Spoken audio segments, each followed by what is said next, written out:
Pagi itu, alun-alun Kadipaten telah berubah menjadi lautan manusia. Sejak matahari belum sepenuhnya naik, rakyat dari desa-desa sekitar berdatangan dengan wajah tegang dan rasa ingin tahu yang bercampur cemas. Di tengah lapangan terbuka yang biasanya digunakan untuk pasar dan perayaan, kini berdiri sebuah tiang kayu tinggi dengan bekas goresan tali di bagian atasnya. Beberapa prajurit bersenjata tombak berjaga membentuk lingkaran, menjaga jarak antara tempat eksekusi dan kerumunan warga. Udara terasa kering dan panas, seolah ikut menahan napas, menunggu peristiwa yang akan terjadi. Kabar tentang hukuman mati terhadap seorang tokoh spiritual telah menyebar cepat, memancing bisik-bisik yang tak pernah benar-benar berhenti sejak fajar. Tak lama kemudian, barisan pengawal membuka jalan dari arah pendopo Kadipaten. Di antara mereka berjalan seorang pria bertubuh kurus, berjubah sederhana, dengan sorban yang terikat rapi di kepalanya. Tangannya terikat ke depan,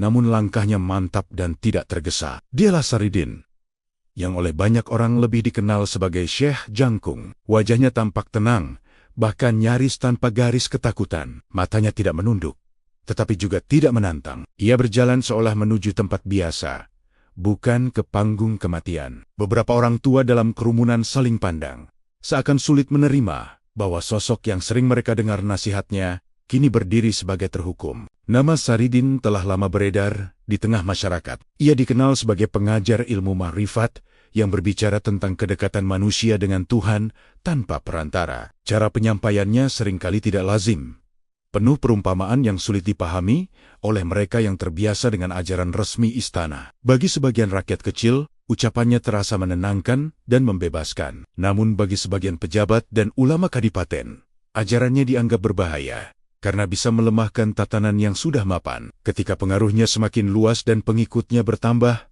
ketegangan dengan penguasa pun tak terhindarkan. Beberapa hari sebelumnya, sidang digelar di dalam pendopo dengan pengamanan ketat. Tuduhan dibacakan secara singkat, menyebarkan ajaran menyimpang, meresahkan ketertiban, dan berpotensi memecah loyalitas rakyat terhadap Kadipaten. Tidak ada perdebatan panjang, tidak ada pembelaan yang didengar secara terbuka oleh rakyat. Keputusan dijatuhkan dengan cepat, seolah-olah semua telah ditentukan sebelumnya. Hukuman mati dipilih sebagai peringatan keras bahwa kekuasaan tidak boleh diganggu dan bahwa siapapun yang dianggap melampaui batas akan menerima akibatnya. Kini, keputusan itu berada di ambang pelaksanaan. Seorang pejabat berdiri di atas panggung kecil, memegang gulungan naskah yang memuat vonis resmi. Suaranya terdengar lantang, tetapi sesekali bergetar ketika menyebutkan nama terhukum. Setiap kalimat yang dibacakan disambut dengan keheningan yang semakin berat. Di antara kerumunan, ada yang menunduk, ada yang menahan air mata, dan ada pula yang menatap tajam penuh curiga terhadap jalannya hukum. Tidak sedikit yang datang hanya untuk memastikan dengan mata kepala sendiri, apakah benar seorang yang disebat-sebut memiliki kedalaman spiritual itu akan berakhir di bawah mata pedang Algojo. Di sisi lain panggung, Algojo telah bersiap. Ia mengenakan pakaian hitam dengan ikat kepala merah, simbol tugas yang tak boleh gagal. Di tangannya tergenggam pedang panjang yang telah diasah sejak malam sebelumnya. Baja itu berkilat diterpa sinar matahari, menciptakan pantulan cahaya yang menyilaukan. Ia berdiri tegak, namun dari jarak dekat terlihat napasnya sedikit lebih cepat dari biasanya. Menjalankan hukuman mati bukanlah hal baru baginya, tetapi kali ini suasananya berbeda. Desas-desus tentang ketenangan Saridin dan kabar-kabar tentang karomahnya telah lebih dulu menyusup ke telinga banyak orang, termasuk dirinya. Saridin kemudian dihentikan tepat di depan tiang kayu. Tali pengikat diperiksa ulang, memastikan tidak ada celah untuk bergerak. Namun yang menarik perhatian banyak orang bukanlah kekuatan pengamanan itu, melainkan sikapnya yang tetap tenang. Ia memejamkan mata sejenak, bibirnya bergerak pelan, seakan melantunkan doa. Tidak ada teriakan protes, tidak ada permohonan ampun yang terdengar, hanya kesunyian yang terasa semakin dalam di tengah ribuan manusia. Di saat itulah ketegangan mencapai puncaknya. Semua menyadari bahwa beberapa detik ke depan akan menentukan bukan hanya nasib seorang manusia, tetapi juga kepercayaan dan ketakutan yang selama ini beredar di antara mereka. Nama Saridin tidak tiba-tiba dikenal luas pada hari eksekusi itu. Jauh sebelum alan-alan dipenuhi kerumunan dan tiang hukuman didirikan, Ia telah berkeliling dari satu desa ke desa lain, menyampaikan ajaran yang membuat banyak orang terdiam dan merenung. Ia tidak selalu berbicara di masjid besar atau pendopo resmi. Kadang ia duduk di bawah pohon beringin, di tepi sawah selepas panen, atau di serambi rumah rakyat kecil. Dengan suara tenang, ia berbicara tentang makrifat, tentang mengenal Tuhan bukan sekadar lewat hafalan, melainkan lewat kesadaran batin yang jernih. Kalimat-kalimatnya sederhana, tetapi mengandung makna dalam yang tidak semua orang bisa segera pahami. Cara penyampaiannya seringkali berbeda dari para ulama istana. Ia tidak menekankan ancaman atau hukuman, melainkan kesadaran diri. Ia mengajak orang melihat ke dalam, membersihkan niat, dan menyadari bahwa kekuasaan tertinggi bukan milik manusia. Bagi petani yang lelah dengan pajak tinggi, bagi nelayan yang hidup dalam ketidakpastian, ajaran itu terasa menyejukkan. Mereka merasa dihargai sebagai manusia, bukan sekadar rakyat yang wajib tunduk. Dari situlah pengaruhnya tumbuh perlahan, tanpa paksaan, tanpa seruan keras, tetapi justru karena ketenangan yang ia bawa. Namun ketenangan itu justru menimbulkan kegelisahan di lingkungan kadipaten. Beberapa pejabat mulai melaporkan bahwa perkampilan-perkampilan kecil yang dihadiri Saridin semakin ramai. Mereka khawatir ajaran tentang kedekatan langsung kepada Tuhan akan mengurangi ketergantungan rakyat pada struktur resmi keagamaan yang berada di bawah pengawasan istana. Jika rakyat merasa cukup dengan bimbingan seorang sufi keliling, wibawa lembaga resmi bisa perlahan memudar. Kekhawatiran itu tidak selalu disampaikan secara terbuka,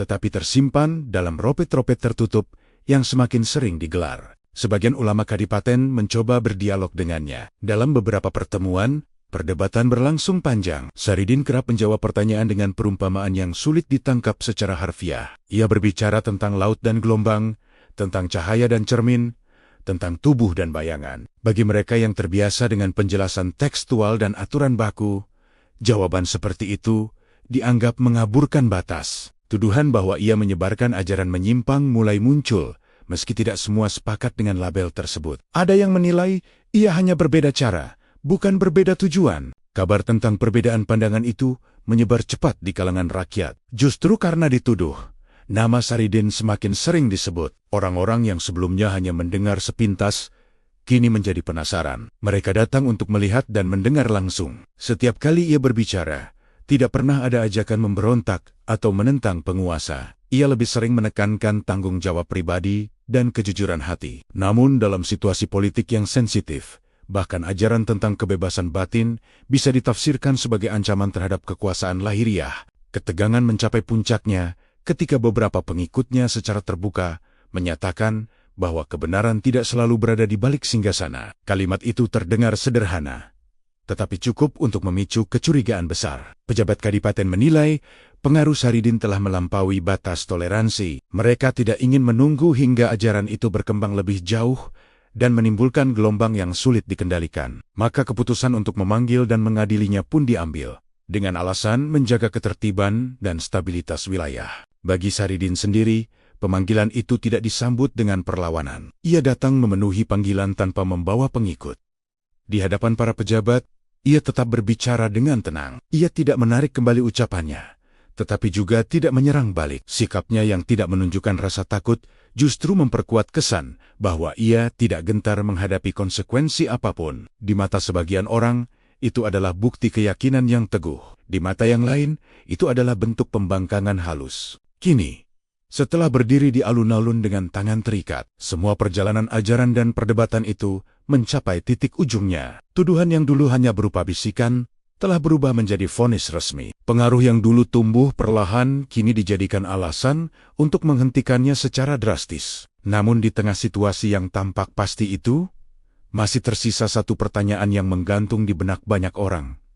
Apakah benar ajaran yang menenangkan hati harus dibalas dengan mata pedang, atau justru akan muncul sesuatu yang tak terduga dari keputusan tersebut? Ruang sidang di pendopo kadipaten terasa lebih dingin dari biasanya ketika Saridin dibawa masuk dengan pengawalan ketat. Lantai kayu yang mengilap memantulkan cahaya lampu minyak, sementara para pejabat telah duduk berderet sesuai kedudukan masing-masing. Di bagian tengah, kursi adipati tampak lebih tinggi, menandakan otoritas tertinggi di wilayah itu. Tidak ada rakyat yang diizinkan masuk. Sidang ini tertutup, hanya dihadiri pejabat, beberapa ulama istana, dan prajurit yang berjaga di setiap sudut ruangan. Suasana tegang menyelimuti setiap sudut, seakan semua orang menyadari bahwa keputusan hari itu akan berdampak luas. Saridin berdiri tanpa rantai, tetapi dikelilingi pengawal bersenjata. Ia mengenakan pakaian yang sama seperti biasanya, tanpa tanda-tanda kegelisahan. Wajahnya tenang, matanya menatap lurus ke depan,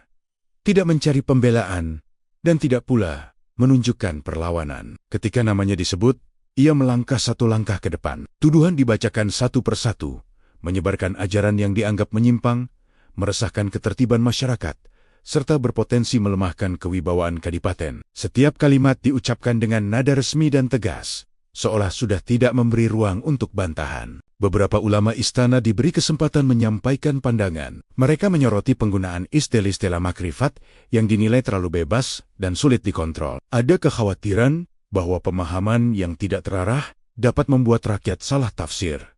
Saridin mendengarkan tanpa menyela. Ketika akhirnya ia diberi kesempatan berbicara, jawabannya singkat dan tidak bertelet. Ia menyatakan bahwa ia hanya mengajarkan agar manusia mengenal Tuhannya dengan hati yang bersih, bukan dengan niat menentang siapapun. Ucapannya tidak mengandung provokasi, tetapi juga tidak menunjukkan penyesalan. Perdebatan tidak berlangsung lama. Sejumlah pejabat telah lebih dulu menyatakan bahwa pengaruh Saridin telah melewati batas yang dapat diterima. Dalam rapat-rapat sebelumnya, keputusan sebenarnya sudah mengarah pada hukuman berat. Sidang hari itu lebih merupakan formalitas untuk mengesahkan keputusan yang telah dirancang. Ketika Adipati mengangkat tangan sebagai tanda akhir pembahasan, ruangan seketika sunyi. Semua mata tertuju pada sosok yang duduk di kursi tertinggi menunggu kata-kata yang akan menentukan nasib seorang manusia. Vonis dibacakan dengan suara lantang. Hukuman mati melalui pemenggalan di alun-alun Kadipaten. Sebagai peringatan bagi siapapun yang berani menyebarkan ajaran di luar ketentuan resmi. Kalimat itu menggema di dalam ruangan kayu, memantul pada dinding dan langit-langit.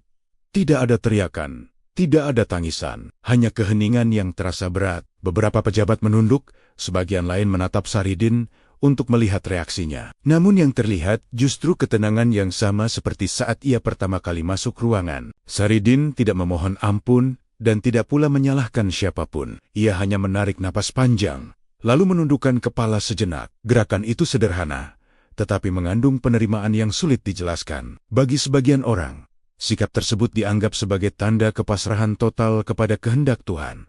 Bagi yang lain, itu bisa ditafsirkan sebagai keyakinan bahwa keputusan manusia tidak selalu menjadi akhir dari segalanya. Apapun maknanya, ketenangan itu justru membuat suasana semakin tidak nyaman. Setelah sidang ditutup, perintah pelaksanaan hukuman segera disampaikan kepada Algojo dan pasukan pengawal. Tidak ada penundaan yang berarti. Kadipaten ingin menunjukkan ketegasan dan memastikan bahwa wibawa hukum tetap terjaga. Di luar pendopo, kabar vonis menyebar cepat, meski rakyat tidak menyaksikan jalannya sidang. Desas-desus berputar dari satu mulut ke mulut lain, membentuk berbagai versi tentang apa yang terjadi di dalam ruangan tertutup itu. Ada yang mengatakan Saridin membantah keras, ada pula yang bersumpah ia tersenyum ketika hukuman dibacakan. Malam sebelum pelaksanaan hukuman menjadi waktu yang sunyi sekaligus penuh bisik-bisik. Di penjara Kadipaten, Saridin ditempatkan dalam sel sederhana dengan penjagaan berlapis. Beberapa penjaga mengaku melihatnya tetap duduk bersila,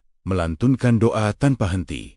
Tidak terdengar ratapan atau keluhan. Sikapnya yang tidak biasa mulai memengaruhi orang-orang di sekitarnya. Algojo yang menerima perintah resmi pun mulai merasakan beban berbeda dibandingkan tugas-tugas sebelumnya. Keputusan telah dijatuhkan dan tidak ada jalan kembali. Bagi Kadipaten, ini adalah upaya menjaga ketertiban. Bagi pengikutnya, ini adalah ujian keyakinan. Dan bagi Saridin sendiri, hari esok akan menjadi penentu antara kehidupan dan kematian. Atau mungkin sesuatu yang tidak pernah dibayangkan oleh siapapun yang hadir dalam sidang tersebut. Malam turun perlahan di atas Kadipaten, membawa suasana yang jauh berbeda dari hiruk-pikuk alun-alun siang sebelumnya. Langit tampak gelap tanpa banyak bintang, tertutup awan tipis yang bergerak pelan ditiup angin. Di dalam kompleks penjara, obor-obor kecil dipasang di dinding batu untuk menerangi lorong sempit yang lembab. Bau tanah basah bercampur dengan kayu tua memenuhi udara. Di salah satu sel paling ujung,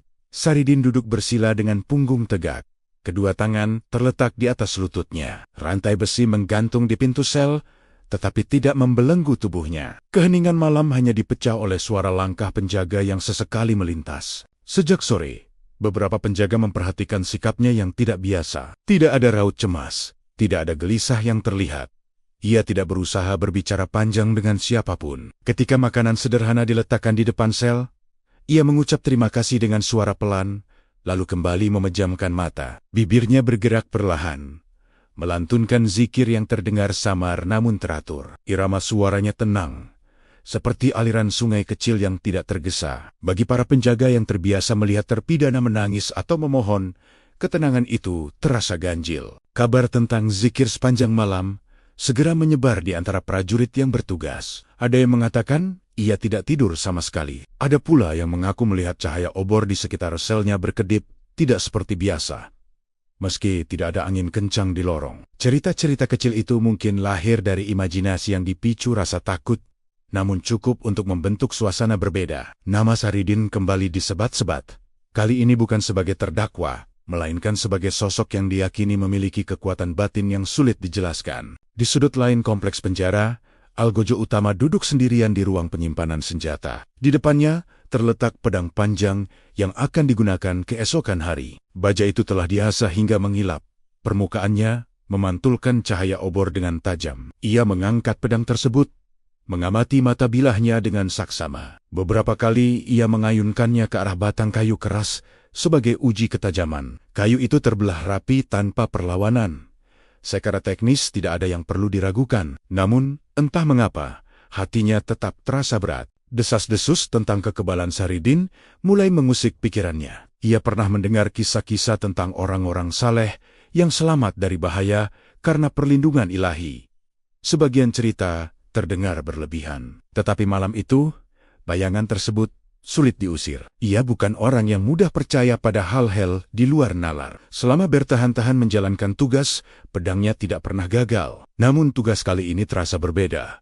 Bukan karena tekniknya, melainkan karena suasana yang menyelimutinya. Kembali ke sel, Saridin masih duduk dalam posisi yang sama. Nafasnya teratur, seakan ia sedang berada di tempat yang jauh dari dinding batu dan jeruji besi. Seorang penjaga muda yang baru beberapa bulan bertugas memberanikan diri mendekat. Dari balik pintu sel, ia memperhatikan wajah Saridin yang tampak damai. Tanpa sadar, ia ikut menundukkan kepala sejenak, merasakan ketenangan yang sulit dijelaskan. Ia tidak tahu apakah itu karena sugesti atau karena kekuatan doa yang diucapkan lirih, tetapi suasana di sekitar sel terasa lebih hening dibandingkan lorong lain. Menjelang tengah malam, hujan tipis mulai turun, mengetuk atap penjara dengan suara lembut. Air merembes melalui celah-celah kecil, menambah aroma lembab di dalam ruangan. Saridin membuka mata sejenak, menatap ke arah langit-langit, lalu kembali memejamkannya. Tidak ada tanda penyesalan atau penolakan terhadap takdir yang menantinya. Ia tampak seperti seseorang yang telah berdamai dengan kemungkinan terburuk. Ketenangan itu justru menjadi sumber kegelisahan bagi mereka yang menyaksikannya. Di luar penjara, beberapa rakyat masih berkumpul dalam kelompok kecil, membicarakan apa yang akan terjadi esok hari. Ada yang yakin hukuman akan berjalan seperti biasa. Ada pula yang percaya sesuatu yang tak terduga akan terjadi. Malam itu menjadi ruang antara keyakinan dan ketakutan, antara keputusan manusia dan harapan akan campur tangan kekuatan yang lebih besar. Ketika fajar mulai mendekat, semua orang tahu bahwa matahari berikutnya tidak hanya akan menyinari alun-alun, tetapi juga menguji batas antara kuasa dunia dan keyakinan batin yang tak tergoyahkan. Fajar menyingsing dengan cahaya pucat yang perlahan menembus kabut tipis di atas kadipaten. Udara pagi terasa dingin, tetapi suasana tidak membawa kesejukan. Di halaman belakang tempat penyimpanan senjata, Algojo Utama telah berdiri sejak sebelum matahari terbit. Ia tidak ingin ada satupun kesalahan teknis pada hari pelaksanaan hukuman. Dia ada panjang pedang panjang dengan gagang kayu gelap, tergeletak di atas meja batu. Mata bilahnya memantulkan cahaya jingga fajar, terlihat tajam dan bersih. Dengan gerakan perlahan, ia kembali mengasah sisi pedang menggunakan batu asa halus, memastikan tidak ada cacat sekecil apapun. Setiap gesekan logam dengan batu menghasilkan suara tipis yang berulang-ulang, memecah keheningan pagi. Algojo itu telah menjalani tugasnya selama bertahun-tahun. Ia terbiasa dengan prosedur, dengan ketegasan, dan dengan konsekuensi yang mengikutinya. Ia tahu bagaimana memegang pedang dengan sudut tepat, bagaimana mengayunkan dengan kekuatan yang cukup, agar sekali tebasan selesai tanpa penderitaan panjang. Profesionalitas adalah prinsip yang selalu ia jaga. Namun kali ini, tangannya terasa sedikit lebih berat dari biasanya, seolah ada beban tak kasat mata yang menahan. Malam sebelumnya, ia hampir tidak tidur. Zikir lirih dari sel Saridin seakan masih terngiang di telinganya. Meski jarak antara ruang penyimpanan dan penjara cukup jauh, ia mencoba meyakinkan diri bahwa semua itu hanya pengaruh cerita-cerita yang beredar. Ia telah membelah kayu keras untuk menguji ketajaman pedang, dan hasilnya sempurna. Baja itu tidak menunjukkan tanda retak atau lemah. Secara logika, tidak ada alasan untuk meragukan keberhasilannya. Namun, firasat tidak selalu tunduk pada logika. Beberapa prajurit datang menghampiri, menanyakan kesiapan. Algojo mengangguk singkat, tanpa banyak bicara. Ia mengangkat pedang dan menimbangnya di tangan. Merasakan keseimbangan bilah dan gagang. Beratnya pas, seperti biasa. Ia lalu mengayunkan pedang ke udara kosong, memastikan gerakan lengannya tetap luas dan terkontrol. Suara desing halus terdengar ketika bilah membelah angin pagi. Tidak ada yang aneh secara kasat mata, namun jauh di dalam hatinya ada getaran yang sulit dijelaskan, seperti peringatan samar yang datang tanpa bentuk. Di sisi lain kompleks Kadipaten, beberapa pejabat telah berkumpul untuk memastikan pelaksanaan berjalan sesuai rencana. Mereka berbicara dengan nada rendah, menegaskan bahwa hari itu harus menjadi simbol ketegasan hukum. Tidak boleh ada keraguan di depan rakyat. Eksekusi harus berlangsung cepat dan tanpa hambatan. Bagi mereka, peristiwa ini bukan hanya tentang satu orang, melainkan tentang menjaga wibawa kekuasaan. Setiap detail diperiksa, dari posisi tiang eksekusi hingga pengaturan barisan prajurit di alun-alun. Sementara itu, kabar tentang persiapan pedang dan ketegasan penguasa kembali menyebar ke telinga rakyat yang mulai berdatangan. Ada yang berdiri dalam diam, ada pula yang berbisik tentang kemungkinan mukjizat. Cerita-cerita tentang orang-orang saleh yang dilindungi dari bahaya beredar cepat. Sebagian menganggapnya hanya harapan kosong, sebagian lain menggenggamnya sebagai keyakinan. Suasana menjadi campuran antara rasa takut dan rasa ingin menyaksikan sesuatu yang mungkin melampaui kebiasaan. Algojo akhirnya menyarungkan pedangnya dan melangkah menuju alun-alun. Setiap langkah terasa lebih berat dari biasanya. Ia berusaha menenangkan diri dengan mengingat prosedur yang telah diulang ratusan kali dalam hidupnya. Ia bukan hakim, bukan pula penentu vonis. Tugasnya hanya melaksanakan keputusan yang telah ditetapkan. Namun, kesadaran bahwa ia akan menjadi tangan terakhir dalam peristiwa itu membuat dadanya sesak. Ketika matahari mulai naik lebih tinggi, sinarnya menyentuh bilah pedang yang kini tergantung di pinggangnya. Kilatan cahaya itu terlihat jelas dari kejauhan, seakan menandai peran sentral yang akan dimainkan dalam hitungan jam. Di tengah keramaian yang terus bertambah, Algojo berdiri di tempat yang telah ditentukan, menunggu perintah resmi. Firasat yang menggelisahkan belum juga hilang. Ia tidak tahu apakah itu sekadar ketegangan biasa atau pertanda sesuatu yang lebih besar. Hari itu akan menguji lebih dari sekadar ketajaman baja. Ia akan menguji keyakinan, keberanian, dan mungkin juga batas antara kuasa manusia dan hal-hal yang tidak sepenuhnya dapat dijelaskan. Pedang telah diasah, prosedur telah disiapkan, dan semua pihak merasa siap. Namun, di balik kesiapan itu, terselip pertanyaan sunyi yang belum terjawab. Apakah segala sesuatu akan berjalan sebagaimana mestinya, atau justru akan terjadi sesuatu yang tak pernah dibayangkan sebelumnya? Matahari telah naik lebih tinggi ketika alun-alun Kadipaten kembali dipenuhi lautan manusia. Terik mulai terasa menyengat, memantulkan panas dari tanah lapang yang kering. Debu tipis beterbangan setiap kali langkah kaki bergerak, menciptakan lapisan samar di udara. Prajurit berjajar rapi, membentuk lingkaran pengaman, tombak mereka tegak menghadap langit. Di tengah lapangan, tiang eksekusi berdiri kokoh, seakan menjadi pusat dari seluruh perhatian. Tidak ada suara riuh, seperti pasar. Yang terdengar hanya bisik-bisik pelan dan tarikan napas panjang dari orang-orang yang menunggu. Kerumunan semakin rapat ketika pintu penjara dibuka dari arah belakang pendopo. Beberapa pengawal berjalan lebih dulu, membuka jalan di antara rakyat. Di belakang mereka, Saridin melangkah dengan tangan terikat. Pakaian sederhana yang ia kenakan tampak bersih, meski telah semalam berada di dalam sel. Sorbannya terpasang rapi, dan wajahnya tidak menunjukkan tanda kurang tidur. Langkahnya tidak terburu-buru, tidak pula tertatih.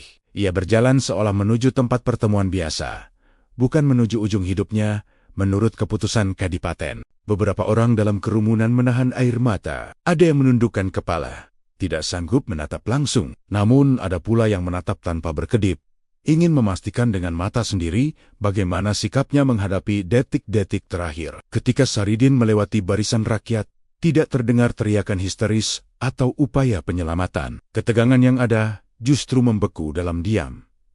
Suasana terasa lebih berat daripada teriakan, seolah seluruh alен-alен menahan suara agar tidak mengganggu sesuatu yang sakral dan menegangkan sekaligus. Sesampainya di depan tiang eksekusi, pengawal menghentikan langkahnya. Tali pengikat diperiksa kembali untuk memastikan tidak ada celah yang bisa dimanfaatkan. Prosedur dilakukan dengan hati-hati dan teratur. Algojo telah berdiri beberapa langkah di samping, mengenakan pakaian hitam dengan ikat kepala merah yang kontras di bawah cahaya matahari. Pedang panjangnya terhunus, berkilau tajam. Ia memandang lurus ke depan, berusaha menjaga ekspresi tetap tegas, meski di dalam dirinya gelombang kegelisahan belum sepenuhnya reda. Seorang pejabat Kadipaten melangkah maju dengan gulungan naskah di tangannya. Suaranya lantang ketika membacakan kembali vonis yang telah diputuskan. Setiap kalimat menggema di udara terbuka, terdengar jelas hingga barisan paling belakang. Hukuman mati melalui pemenggalan disebutkan secara resmi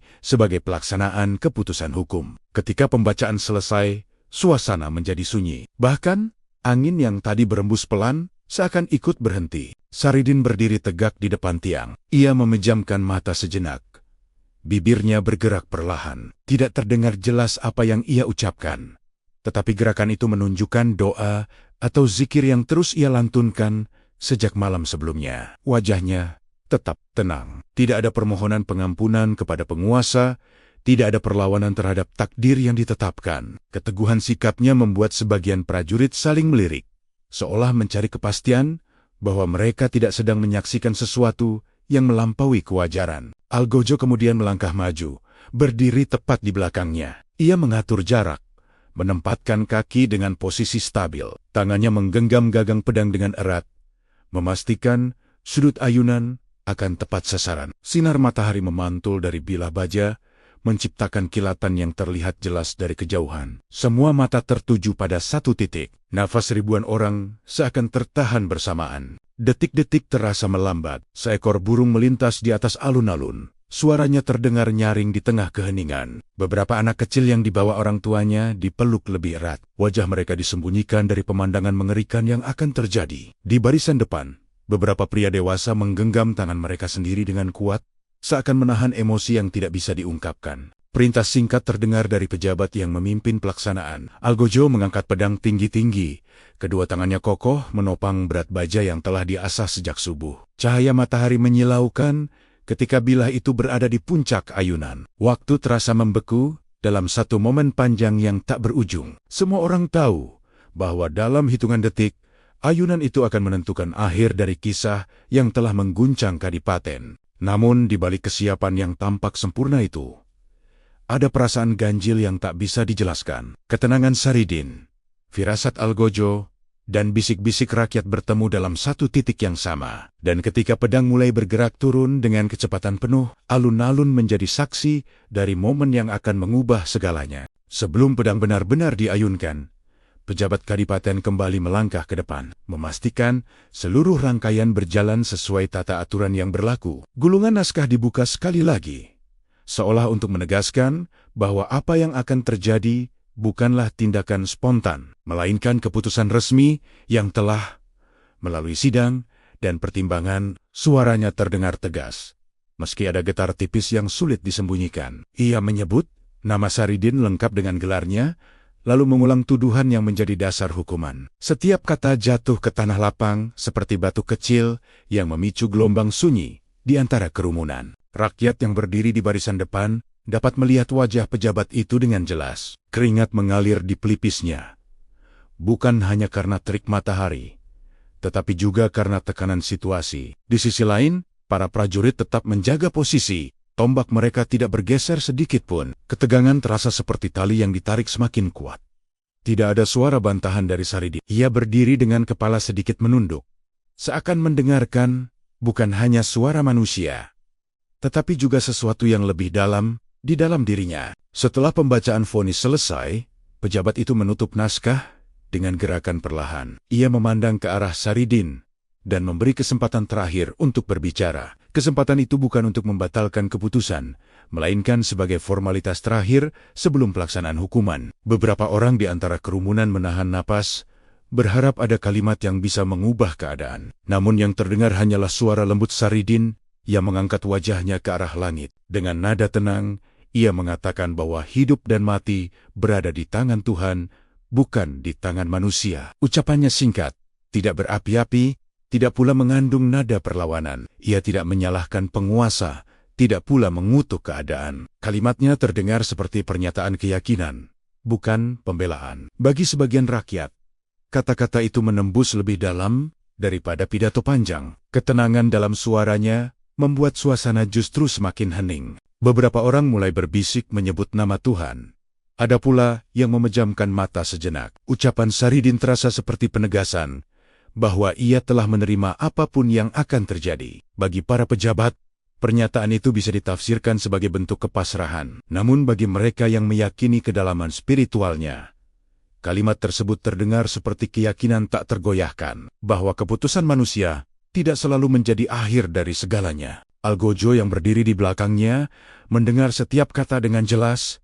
Tangan yang menggenggam pedang sedikit mengencang. Ia telah bersiap sejak pagi, mengatur napas dan posisi tubuh. Namun kalimat tentang hidup dan mati di tangan Tuhan membuat pikirannya bergetar. Ia mencoba mengusir keraguan itu dengan mengingat bahwa tugasnya hanya menjalankan perintah. Ia bukan penentu nasib, melainkan pelaksana hukum. Meski begitu, perasaan ganjil kembali muncul, lebih kuat dari sebelumnya. Terik matahari semakin menyengat, membuat bayangan tubuh Saridin dan Algojo jatuh pendek di tanah. Debu yang tadi beterbangan kini tampak diam, seolah seluruh alam ikut menunggu. Seekor angin tipis melintas, menggerakkan ujung pakaian Saridin dan mengibaskan sedikit sorban di kepalanya. Ia tetap berdiri tanpa bergeming, napasnya teratur, wajahnya tidak berubah. Tidak ada tanda panik, tidak ada getaran pada bahunya. Pejabat kadipaten akhirnya memberi isyarat dengan anggukan singkat. Itu adalah tanda resmi bahwa hukuman boleh dilaksanakan. Prajurit mempererat barisan, memastikan tidak ada yang maju mendekat. Kerumunan semakin sunyi, bahkan bisikan pun hampir tidak terdengar. Semua mata kini tertuju pada satu titik, bilah pedang yang mulai bergerak naik di tangan Algojo. Dengan gerakan mantap, Algojo mengangkat pedang tinggi-tinggi di atas kepala. Otot-otot lengannya menegang, siap melepaskan ayunan yang telah ia latih selama bertahun-tahun. Kilatan baja memantulkan cahaya matahari dengan menyilaukan. Dalam momen itu, waktu terasa seperti berhenti. Tidak ada suara selain detak jantung yang seakan terdengar lebih jelas di telinga masing-masing orang. Dan ketika pedang mulai bergerak turun dengan kecepatan penuh, semua yang hadir menyadari bahwa dalam satu ayunan, nasib dan keyakinan akan diuji di hadapan ribuan saksi. Pedang yang terangkat tinggi itu akhirnya meluncur turun dengan kecepatan penuh. Algojo mengerahkan seluruh tenaga yang ia miliki, memastikan ayunan berada pada sudut yang tepat dan kekuatan yang cukup. Gerakan itu bersih dan terlatih, hasil dari pengalaman bertahun-tahun. Bilah baja membelah udara dengan suara desing tajam yang terdengar jelas di tengah kesunyian alun-alun. Dalam sepersekian detik, semua mata mengikuti lintasan pedang yang mengarah tepat ke leher Saridin. Waktu terasa melambat. Beberapa orang di barisan depan tanpa sadar memejamkan mata. Ada yang menahan napas begitu lama hingga dadanya terasa sesak. Prajurit yang berjaga tetap tegak, tetapi sorot mata mereka menunjukkan ketegangan yang sama. Pejabat kadipaten berdiri kaku, wajahnya tegang menunggu hasil yang diyakini pasti. Di tengah semua itu, Saridin tidak bergerak. Tubuhnya tetap tegak, kepala sedikit menunduk.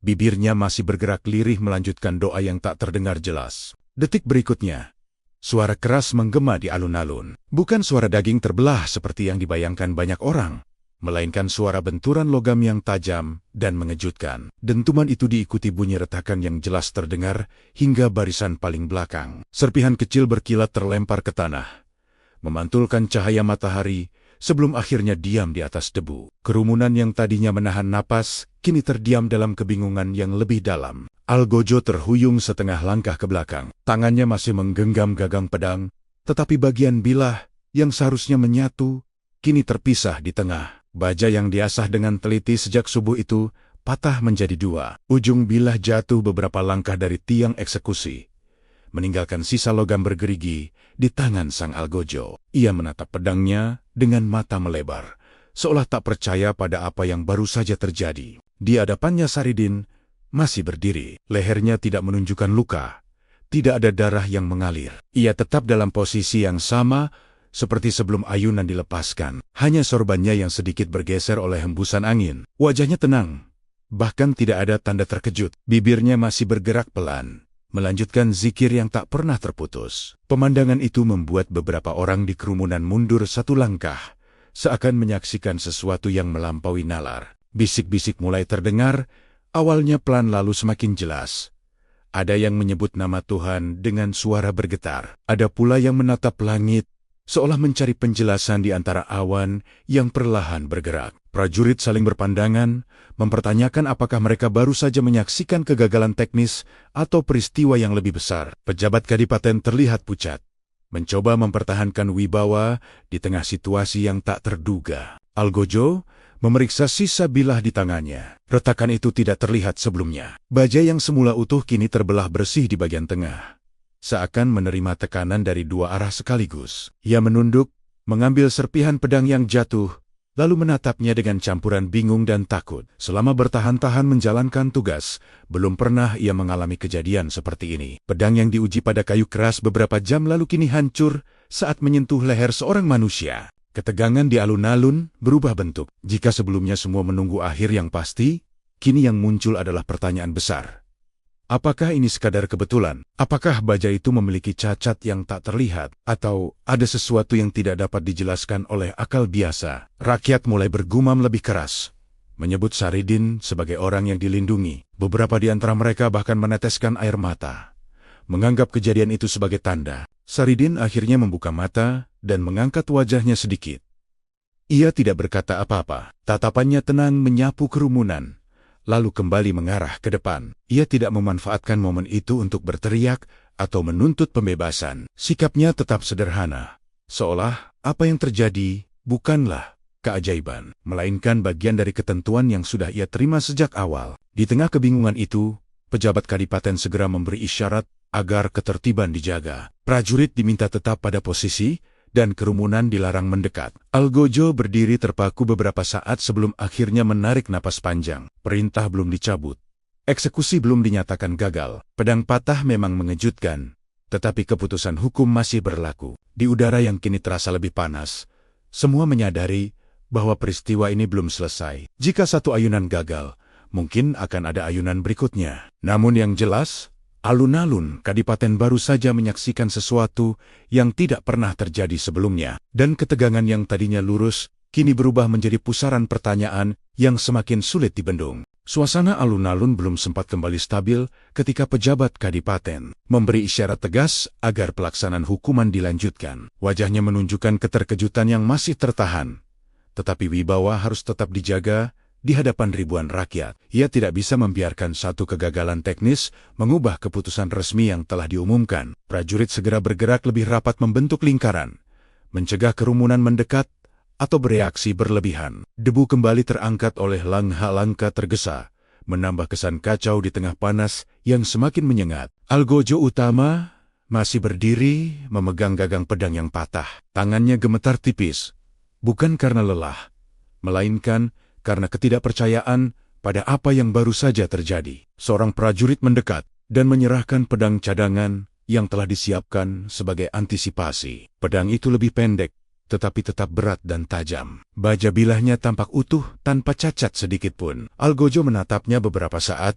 menarik napas panjang, lalu menggenggamnya dengan kedua tangan. Tidak ada pilihan lain selain menyelesaikan tugas. Di tengah lingkaran pengamanan, Saridin tetap berdiri tanpa perubahan sikap. Lehernya tidak menunjukkan luka, tidak ada memar atau goresan. Ia bahkan tidak memegang bagian tubuhnya untuk memeriksa dampak benturan sebelumnya. Wajahnya tetap tenang, bibirnya masih bergerak perlahan dalam zikir. Beberapa rakyat yang berdiri paling depan kini menatapnya dengan campuran rasa takut dan kagum. Apa yang mereka saksikan mulai menggeser keyakinan lama tentang batas kekuatan manusia. Pejabat kadipaten kembali memberi aba-aba. Suaranya terdengar lebih keras dari sebelumnya, seolah ingin menutupi kegelisahan yang mulai merayap. Ia menegaskan bahwa pelaksanaan harus dilanjutkan demi menjaga ketertiban hukum. Tidak boleh ada keraguan yang terlihat. Prajurit mengangguk patuh, meski sorot mata mereka menunjukkan bahwa kejadian pertama telah mengguncang kepercayaan diri banyak pihak.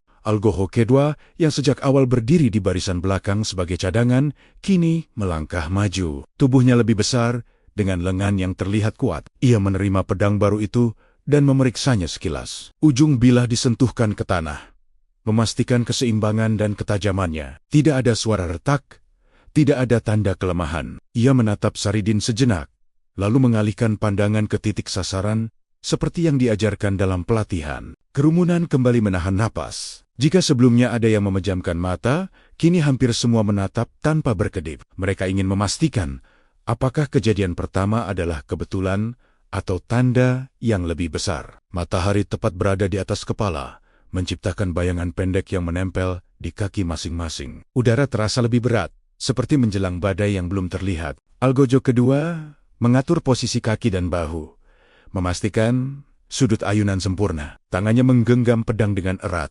Otot-otot lengannya menegang. Dengan satu tarikan napas dalam, ia mengangkat bilah baja tinggi-tinggi. Kilatan cahaya memantul tajam, menyilaukan sebagian orang di barisan depan. Tidak ada suara selain desing angin tipis yang lewat. Ayunan dilepaskan dengan tenaga penuh. Gerakannya lebih cepat dan lebih kuat dari sebelumnya. Bilah pedang meluncur lurus menuju leher Saridin, membawa harapan penguasa bahwa kali ini segalanya akan berakhir sesuai rencana. Namun ketika baja itu bersentuhan, suara yang terdengar kembali bukanlah suara yang diharapkan. Dentuman keras menggema, disertai getaran yang terasa hingga ke tanah. Pedang itu terpental, dan retakan muncul di sepanjang bilahnya sebelum akhirnya terbelah sebagian. Algojo kedua mundur beberapa langkah, hampir kehilangan keseimbangan. Tangannya masih memegang gagang, tetapi bilahnya kini cacat dan tak lagi utuh. Sorot matanya berubah dari percaya diri menjadi ketakutan yang nyata. Ia menatap Saridin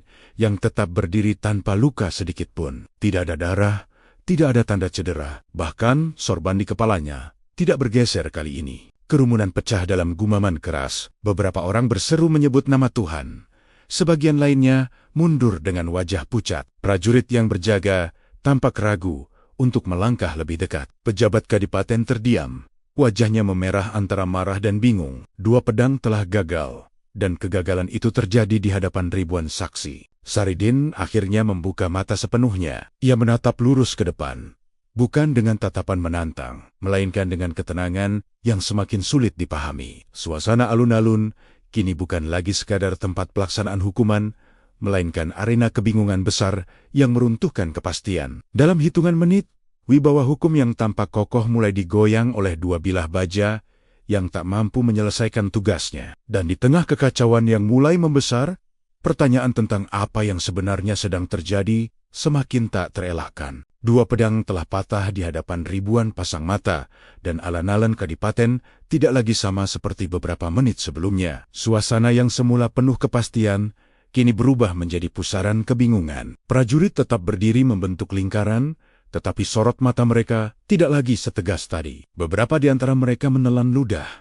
mencoba memahami apa yang baru saja terjadi. Algojo kedua masih memegang gagang pedang yang retak, sementara serpihan bilah tergeletak di tanah, berdebu, berkilat terkena sinar matahari siang. Saridin berdiri di tengah semua itu dengan ketenangan yang sama. Lehernya tidak menunjukkan goresan sedikit pun. Tidak ada luka, tidak ada bekas benturan, bahkan tidak ada perubahan warna pada kulitnya. Sorbannya tetap terikat rapi. Ia menarik napas perlahan, lalu menghembuskannya dengan ritme yang teratur. Wajahnya tidak memancarkan kemenangan, juga tidak memperlihatkan kemarahan. Sikapnya justru membuat suasana semakin tidak dapat ditebak, seolah ia telah mengetahui sesuatu yang tidak dipahami orang lain. Kerumunan mulai bergemuruh. Bisikan-bisikan berubah menjadi suara yang lebih keras, bercampur antara takjub dan takut. Ada yang menyebut kejadian itu sebagai tanda perlindungan ilahi. Ada pula yang menyangka ada sihir. atau tipu. Daya yang tidak terlihat. Seorang pria tua di barisan depan berlutut sambil menyebut nama Tuhan berulang kali. Seorang ibu memeluk anaknya lebih erat. Wajahnya pucat. Ketegangan yang tadinya terfokus pada satu ayunan pedang, kini melebar menjadi ketidakpastian kolektif. Di sisi panggung, pejabat kadipaten berdiri dengan rahang mengeras. Ia menyadari bahwa dua kegagalan berturut-turut bukan hanya masalah teknis, tetapi juga ancaman terhadap wibawa kekuasaan. Jika eksekusi ini terus gagal di depan rakyat, kepercayaan terhadap hukum bisa runtuh. Ia berbisik cepat kepada beberapa pejabat lain, mencoba mencari langkah berikutnya. Wajah-wajah yang semula yakin kini dipenuhi keraguan. Tidak ada yang menyangka bahwa pelaksanaan yang telah direncanakan matang akan berubah menjadi tontonan yang mengguncang. Algojo utama akhirnya berlutut sejenak, memeriksa serpihan pedang pertama dan kedua. Retakan pada baja terlihat jelas, tetapi tidak ada tanda bahwa bilah itu rapuh sebelumnya. Baja tersebut telah ditempa oleh pandai besi terbaik kadipaten. Ia mengingat kembali bagaimana pedang itu membelah kayu keras tanpa kesulitan. Tidak ada alasan logis yang mampu menjelaskan mengapa bilah sekuat itu hancur saat menyentuh leher seorang manusia yang tidak mengenakan pelindung apapun. Prajurit mulai saling bertanya dengan suara rendah. Beberapa menyarankan untuk menunda pelaksanaan dan memeriksa ulang peralatan. Yang lain khawatir bahwa penundaan justru akan memperbesar desak. Di tengah perdebatan singkat itu, Saridin tetap berdiri tanpa meminta pembebasan atau mengucapkan protes. Ia hanya memandang ke arah kerumunan, lalu menundukkan kepala sejenak, seolah mengajak dirinya sendiri untuk tetap dalam ketenangan. Matahari semakin terik, membuat bayangan semua orang tampak kecil di bawah kaki masing-masing. Debu yang semula beterbangan kini menempel di kulit yang berkeringat. Udara terasa pengap oleh campuran panas dan ketegangan. Pejabat kadipaten akhirnya melangkah maju, mengangkat tangan sebagai isyarat agar kerumunan diam.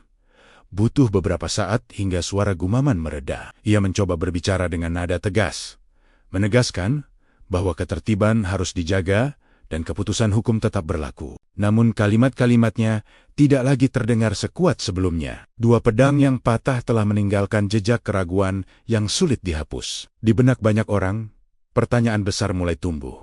Apakah kekuasaan manusia benar-benar mampu menyentuh seseorang yang diyakini dilindungi oleh kekuatan lebih tinggi? Beberapa rakyat mulai berani menyebut Saridin sebagai wali dengan suara lantang, meski masih tertahan oleh kehadiran prajurit. Di tengah pusaran emosi itu, Saridin kembali memejamkan mata. Ia tampak tidak terpengaruh oleh sorak maupun ketakutan. Sikapnya yang tidak berubah justru memperbesar dampak peristiwa tersebut. Wibawa hukum yang seharusnya berdiri kokoh, kini terlihat goyah, bukan karena perlawanan fisik, tetapi karena kegagalan yang tak dapat dijelaskan. Alun-alun yang tadi menjadi tempat pelaksanaan hukuman berubah menjadi saksi kebingungan besar.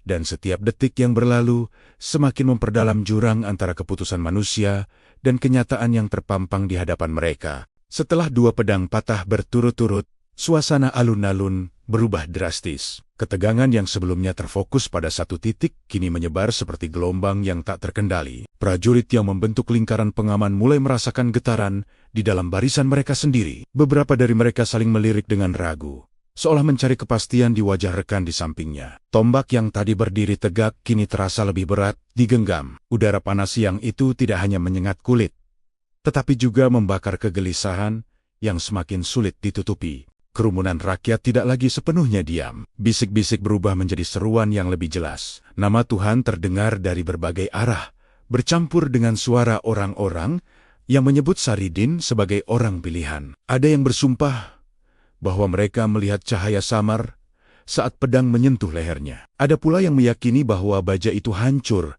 karena tidak mampu menembus perlindungan ilahi. Kebenaran tentang apa yang terjadi mungkin berbeda di setiap mata yang menyaksikan, tetapi dampaknya terasa sama. Rasa takut yang perlahan berubah menjadi keyakinan kolektif. Di tengah pusaran itu, Algojo kedua mundur beberapa langkah.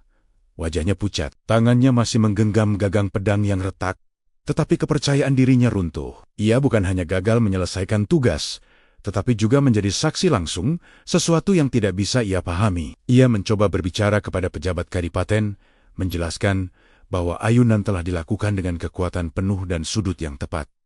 Tidak ada kesalahan teknik, tidak ada keraguan dalam gerakan. Namun, hasilnya tetap sama. Pejabat kadipaten berusaha menjaga kendali situasi. Ia memberi perintah agar ketertiban dipertahankan dan meminta prajurit untuk tetap di posisi masing-masing. Namun suara yang ia keluarkan kini terdengar seperti upaya menenangkan diri sendiri. Ia menyadari bahwa semakin lama peristiwa ini berlarut, semakin besar dampaknya terhadap wibawa kadipaten. Jika rakyat mulai percaya bahwa hukum dunia tidak mampu menyentuh Saridin, maka otoritas yang selama ini dijaga dengan ketat bisa runtuh dalam sekejap. Saridin sendiri tetap berdiri dengan sikap yang sama. Ia tidak mengangkat tangan, tidak pula berbicara untuk memanfaatkan situasi. Ia hanya membuka mata perlahan dan memandang ke arah kerumunan. Tatapannya tidak mengandung kebencian atau kemenangan. Justru ada kesedihan samar yang sulit ditangkap, seolah ia menyadari bahwa apa yang terjadi bukan hanya tentang dirinya, melainkan tentang benturan antara keyakinan dan kekuasaan yang kini dipertontonkan di depan banyak orang. Beberapa prajurit muda mulai menunjukkan tanda-tanda kegelisahan yang lebih jelas. Salah satu di antaranya mundur setengah langkah, lalu kembali ke posisi semula setelah ditegur atasan. Ketakutan bukan hanya datang dari kegagalan teknis, tetapi dari kemungkinan bahwa mereka sedang berhadapan dengan sesuatu yang melampaui latihan militer dan perintah atasan. Ketika rasa takut mulai menjalar dalam barisan bersenjata, situasi menjadi jauh lebih rapuh. Di barisan depan rakyat, seorang pria paruh baya tiba-tiba berseru bahwa ini adalah tanda agar hukuman dihentikan. Seruan itu memicu respons berantai. Beberapa orang mengangguk. Yang lain mulai menyuarakan hal serupa. Prajurit segera bergerak untuk meredam potensi kerusuhan, tetapi mereka juga berhati-hati agar tidak memicu bentrokan. Situasi berada di ambang kekacauan, bukan karena perlawanan fisik, melainkan karena keyakinan yang tumbuh cepat di tengah massa. Pejabat kadipaten kembali berdiskusi singkat dengan para penasihatnya. Wajah-wajah mereka tegang. Sebagian berkeringat bukan hanya karena panas. Tidak ada prosedur resmi yang mengatur 2 kali kegagalan dalam satu eksekusi. Keputusan harus diambil dengan cepat, tetapi setiap langkah memiliki konsekuensi besar. Melanjutkan pelaksanaan berisiko mempermalukan kekuasaan. Jika kembali gagal, menghentikannya berarti mengakui bahwa ada sesuatu yang tidak dapat mereka kendalikan. Sementara perdebatan berlangsung di sisi panggung, Saridin tetap dalam diamnya. Ia menutup mata lagi, melanjutkan zikir yang seakan menjadi poros ketenangan di tengah badai emosi. Ketika suara rakyat semakin keras dan prajurit semakin gelisah, satu hal menjadi jelas bagi semua yang hadir. Ketakutan telah berpindah tangan. Bukan lagi hanya Saridin yang berada di bawah ancaman pedang, melainkan juga kekuasaan yang kini berada di bawah bayang-bayang keraguan. Gelombang suara dari kerumunan semakin sulit dibendung. Jika sebelumnya hanya bisik-bisik yang terdengar, kini seruan lantang mulai menggema di berbagai sudut alun-alun. Beberapa orang mengangkat tangan ke langit, menyebut nama Tuhan dengan suara bergetar. Ada yang berteriak bahwa Saridin adalah wali yang dilindungi, bahwa 2 pedang yang patah adalah bukti nyata. Seruan itu menyebar cepat, seperti api yang menjalar di padang kering. Prajurit berusaha menjaga barisan, tetapi mereka tidak bisa menghentikan keyakinan yang tumbuh di dalam dada rakyat. Pejabat kadipaten berdiri dengan wajah tegang. Ia menyadari bahwa situasi telah berubah dari pelaksanaan hukuman menjadi ujian kewibawaan. Jika rakyat semakin yakin bahwa Saridin memiliki perlindungan ilahi, maka setiap tindakan lanjutan bisa memicu gejolak yang lebih besar. Ia memberi isyarat agar prajurit tetap siaga,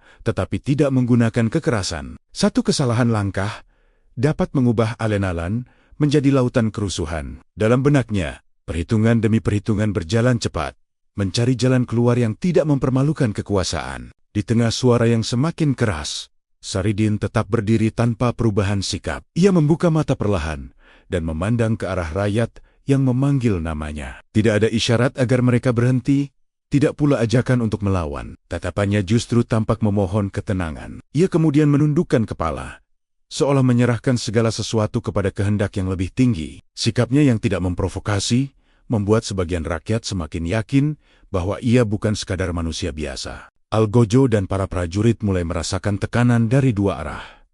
Di satu sisi, mereka terikat oleh perintah resmi. Di sisi lain, mereka menyaksikan sendiri kegagalan yang sulit dijelaskan. Beberapa di antara mereka menatap leher Saridin dengan saksama, mencari tanda-tanda pelindung tersembunyi atau tipu daya. Namun yang terlihat hanyalah kulit biasa tanpa pelindung. Tidak ada logam tipis, Tidak ada benda yang bisa menjelaskan patahnya dua pedang berturut. Pejabat kadipaten akhirnya meminta waktu sejenak untuk berkonsultasi dengan para penasihatnya. Mereka berkumpul di sisi panggung, berbicara dengan suara rendah tetapi penuh ketegangan. Ada yang mengusulkan agar eksekusi dihentikan sementara untuk menjaga stabilitas. Ada pula yang khawatir bahwa penghentian akan dianggap sebagai kekalahan di hadapan rakyat. Keputusan apapun akan membawa dampak besar. Kebimbangan itu tampak jelas di wajah mereka, sesuatu yang jarang terlihat dalam situasi resmi. Sementara itu, rakyat semakin berani menyuarakan keyakinan mereka. Seorang pria tua melangkah maju satu langkah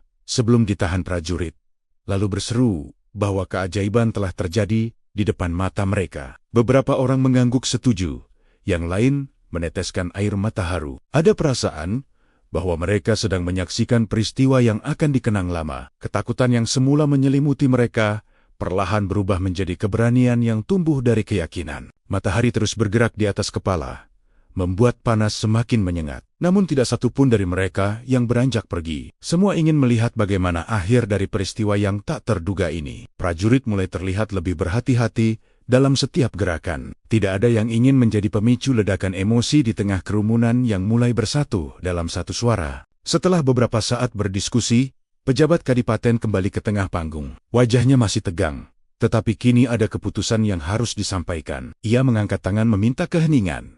Butuh waktu sebelum suara rakyat mereda. Dalam keheningan yang kembali tercipta, ia menyatakan bahwa pelaksanaan hukuman dihentikan sementara untuk menjaga ketertiban dan menghindari kekacauan yang lebih besar. Kalimat itu disambut dengan gumaman lega dan seruan syukur dari berbagai arah.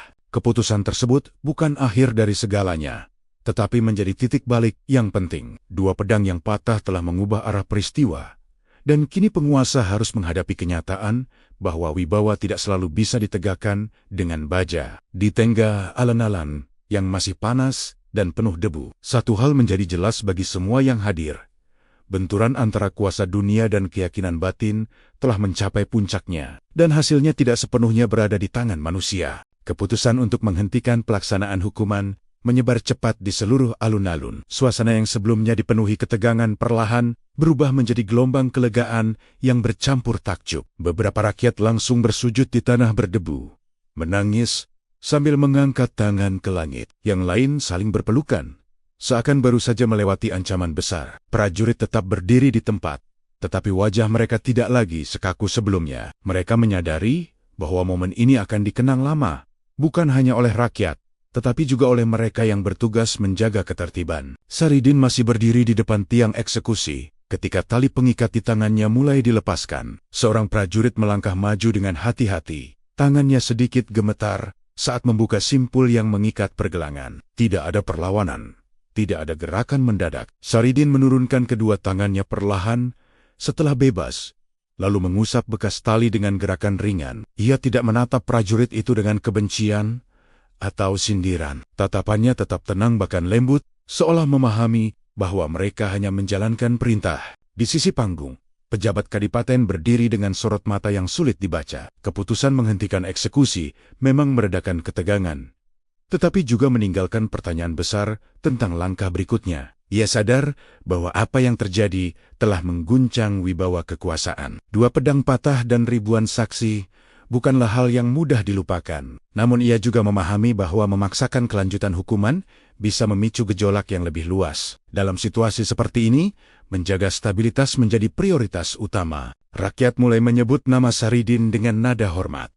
Beberapa menyapanya sebagai wali yang dilindungi. Namun, Saridin tidak menanggapi dengan gestur besar atau pidato panjang. Ia hanya mengangkat wajahnya ke langit sejenak, menatap cahaya matahari yang kini sedikit condong ke barat. Bibirnya bergerak pelan, mungkin mengucap syukur atau doa. Tidak ada ekspresi kemenangan di wajahnya. Ia tampak seperti seseorang yang baru saja melewati badai, tanpa kehilangan keseimbangan. Algojo dan para prajurit mengumpulkan serpihan pedang yang patah. Baja yang terbelah itu kini menjadi bukti fisik dari peristiwa yang sulit dijelaskan. Beberapa di antara mereka saling bertukar pandang, seakan ingin memastikan bahwa apa yang terjadi bukan sekadar ilusi sesaat. Tidak ada yang berani menyebut kata keajaiban secara terbuka, tetapi bayangan tentang sesuatu yang melampaui kemampuan manusia telah tertanam di benak masing-masing. Pejabat kadipaten kemudian memerintahkan agar Saridin tidak langsung dilepaskan begitu saja. Ia harus dibawa kembali ke dalam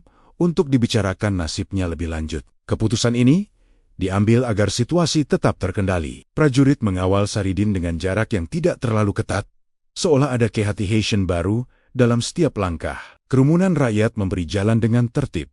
Beberapa menundukkan kepala ketika ia lewat. Rasa takut yang sebelumnya menguasai mereka kini berubah menjadi rasa hormat yang mendalam. Di dalam pendopo, diskusi darurat kembali digelar. Para pejabat duduk melingkar dengan wajah serius. Tidak ada yang menyangkal bahwa peristiwa di Alinalen telah mengubah segalanya. Menghukum mati seseorang yang 2 kali gagal dipenggal akan menimbulkan konsekuensi yang sulit diprediksi. Namun, membebaskannya sepenuhnya juga membawa risiko politik. Mereka harus menemukan jalan tengah yang tidak mempermalukan kekuasaan dan tidak memicu pemberontakan keyakinan. Sementara itu, di luar pendopo, rakyat mulai menyebarkan kabar tentang kejadian tersebut. Dalam hitungan jam, cerita tentang pedang yang patah dan leher yang tak terluka telah mencapai sudut-sudut desa. Setiap orang menambahkan detail sesuai pandangan masing-masing. Tetapi inti ceritanya tetap sama. Eksekusi gagal karena kekuatan yang tak kasat mata. Kisah itu tumbuh cepat. Bahkan sebelum keputusan akhir diambil, Saridin duduk dengan tenang di ruang tunggu pendopo, dikawal 2 prajurit. Ia tidak terlihat lelah, tidak pula menunjukkan rasa takut akan kemungkinan hukuman lain. Ia hanya memejamkan mata dan kembali melantunkan zikir pelan. Di luar, langit tampak cerah tanpa awan tebal, seolah menjadi saksi bahwa sesuatu yang luar biasa baru saja terjadi. Dan meski eksekusi telah dihentikan, perjalanan kisah ini belum berakhir. Keputusan selanjutnya akan menentukan bukan hanya nasib Saridin, tetapi juga arah kepercayaan rakyat terhadap kekuasaan yang selama ini mereka patuhi. Di dalam pendopo Kadipaten, suasana jauh lebih sunyi dibandingkan alun-alun yang masih dipenuhi bisik-bisik rakyat. Pintu-pintu ditutup rapat, penjagaan diperketat, dan hanya pejabat tinggi yang diizinkan masuk. Wajah-wajah yang duduk melingkar tampak tegang. Tidak ada yang menyangka bahwa pelaksanaan hukuman mati yang seharusnya menjadi simbol ketegasan justru berubah menjadi peristiwa yang mengguncang kewibawaan. 2 pedang patah telah menjadi saksi bisu bahwa rencana yang disusun rapi tidak berjalan sebagaimana mestinya. Adipati duduk di kursi utama. Tangannya bertaut di atas meja kayu besar. Ia tidak segera berbicara. Tatapannya berpindah dari satu penasihat ke penasihat lain, menunggu pendapat yang bisa menyelamatkan keadaan. Salah satu pejabat mengusulkan agar Saridin tetap dihukum, tetapi dengan cara berbeda. Mungkin dengan pengasingan seumur hidup, atau hukuman yang tidak melibatkan pertumpahan darah. Usulan itu disampaikan dengan hati-hati, karena setiap kata yang terucap memiliki risiko besar. Pejabat lain berpendapat bahwa membebaskan Saridin sepenuhnya akan dianggap sebagai pengakuan kekalahan. Rakyat yang telah menyaksikan peristiwa di Alinalen bisa menafsirkan bahwa kekuasaan telah tunduk. Namun memaksakan eksekusi ulang juga berisiko menimbulkan kegagalan ketiga yang akan menghancurkan sisa wibawa yang ada. Diskusi berlangsung alot. Tidak ada suara yang meninggi, tetapi tekanan terasa di setiap sudut ruangan. Sementara itu, Saridin duduk tenang di ruang terpisah dengan pengawalan ringan. Ia tidak diikat lagi, hanya diawasi dari jarak beberapa langkah. Seorang prajurit muda yang berjaga memperhatikannya dengan rasa ingin tahu yang tak bisa disembunyikan. Bagaimana mungkin seseorang yang baru saja berada di ambang kematian bisa terlihat setenang itu? Saridin memejamkan mata, kembali melantunkan doa dengan suara yang hampir tak terdengar. Ketika membuka mata, ia menatap prajurit itu sejenak, lalu tersenyum tipis. Senyum itu bukan ejekan, melainkan ketenangan yang sulit dijelaskan. Di dalam rapat, keputusan mulai mengerucut. Beberapa pejabat menilai bahwa menjaga stabilitas wilayah lebih penting daripada mempertahankan simbol hukuman mati yang telah gagal. Mereka khawatir jika Saridin dihukum kembali dengan cara keras, rakyat yang kini memandangnya sebagai wali akan bereaksi lebih berani. Desas-desus sudah menyebar cepat, dan kabar tentang pedang patah telah menjangkau desa-desa sekitar. Menghadapi gelombang keyakinan semacam itu membutuhkan strategi yang lebih halus. Akhirnya, Adipati angkat bicara. Ia menyatakan bahwa hukuman mati dibatalkan demi menjaga ketertiban dan menghindari kekacauan yang lebih luas. Sebagai gantinya, Saridin akan diasingkan dari wilayah Kadipaten dan dilarang menyebarkan ajaran di daerah kekuasaan mereka. Keputusan itu dianggap sebagai jalan tengah. Tidak membebaskannya sepenuhnya, tetapi juga tidak mempertaruhkan wibawa dengan eksekusi ulang. Beberapa pejabat mengangguk setuju, meski tidak sepenuhnya puas. Perintah pengasingan segera disiapkan secara tertulis. Prajurit dipanggil untuk mengawal pelaksanaannya dengan tertib. Ketika keputusan itu disampaikan kepada Saridin, ia hanya mengangguk pelan. Tidak ada protes. Tidak ada tuntutan pembelaan diri. Ia menerima keputusan itu dengan sikap yang sama, seperti saat menghadapi vonis mati. Keteguhan sikapnya kembali membuat beberapa prajurit saling berpandangan. Di luar pendopo, rakyat yang masih menunggu, akhirnya mendengar kabar bahwa hukuman mati tidak akan dilanjutkan. Seruan syukur terdengar lagi, meski kali ini lebih tertahan. Mereka menyadari bahwa Saridin tidak sepenuhnya bebas, tetapi kenyataan bahwa nyawanya selamat sudah cukup untuk menguatkan keyakinan mereka. Cerita tentang peristiwa di Ellenaalen kini mendapat babak baru, bukan hanya tentang pedang yang patah, tetapi juga tentang penguasa yang memilih mundur selangkah. Ketika matahari mulai condong ke barat, bayangan pendopo memanjang di tanah. Keputusan telah diambil, tetapi dampaknya belum sepenuhnya terlihat. Pengasingan mungkin membatasi langkah Saridin secara fisik.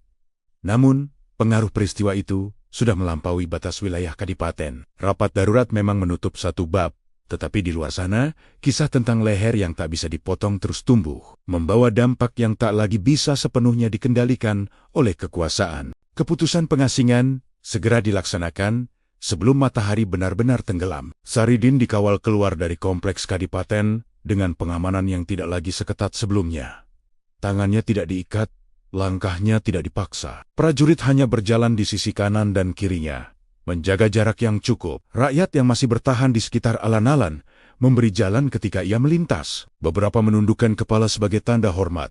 Sebagian lain menatapnya dengan mata berkaca-kaca. Tidak ada teriakan perlawanan, tidak pula sorakan kemenangan. Suasana terasa khidmat, seolah mereka menyadari sedang menyaksikan peristiwa yang akan dikenang turun-temurun. Saridin berjalan tanpa menoleh ke belakang. Ia tidak berbicara kepada siapapun, tidak pula memberikan pesan panjang sebelum meninggalkan wilayah kadipaten. Sesekali ia mengangkat tangan untuk memberi isyarat tenang kepada rakyat yang ingin mendekat. Sikapnya tetap sederhana, sama seperti ketika ia datang ke Ellenaalen pagi tadi sebagai terhukum. Perbedaannya kini terletak pada pandangan orang-orang terhadapnya. Jika sebelumnya ia dilihat sebagai terdakwa yang kontroversial, kini banyak yang memandangnya sebagai sosok yang tersentuh perlindungan ilahi. Di sepanjang jalan menuju batas wilayah, beberapa warga desa menyusul dari kejauhan. Mereka tidak berani mendekat terlalu dekat karena pengawalan prajurit masih berjalan. Namun bisikan tentang dua pedang yang patah terus terdengar. Setiap orang menceritakan kembali peristiwa itu